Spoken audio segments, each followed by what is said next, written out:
Hey y'all, it's your favorite crypto VC Mark here, and today we're back with a part two on DATs. What's that? Today, in our modern era of DATs, what we're seeing is a proliferation of the DAT beyond just MicroStrategy and Bitcoin. Imagine you're like Michael Saylor. You are also fanatical about a crypto asset, but imagine the crypto asset that you're fanatical about isn't Bitcoin, it's something like ETH or Solana. So what do? You look at everything Michael Saylor's doing and you think, this looks like magical technology. Why don't I try to apply this to my favorite asset?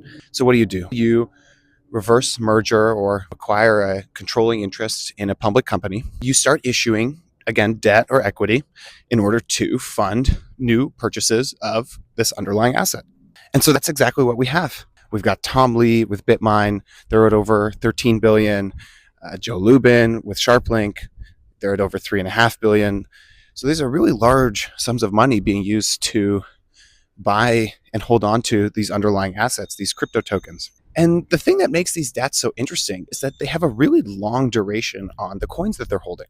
Because people who hold the shares can't redeem their shares in the DAT for some of the underlying token, the DAT can actually buy coins that are locked up and do so at a discount, which is fairly common already among, liquid token funds. Or what they can do is actually deploy those assets more productively than others would be able to if they were obligated to, maintain those assets in a liquid way. And I'll give you an example of what that means. So right now we have the BlackRock ETF for Ethereum. And there's all this talk about staking around ETFs, but let's imagine that they were all staking. An ETF like BlackRock can be redeemed at any moment, which means BlackRock can't have all of the underlying ETH staked, because the way that Ethereum staking works, they would be obligated to be stuck in a queue, basically waiting to withdraw, and they wouldn't necessarily be able to meet the redemption schedules of their customers. So they always need to have a certain amount of ETH sitting there liquid at any moment. That way, if their customers ever come to them trying to redeem their shares, they can immediately give them ETH and everybody's happy.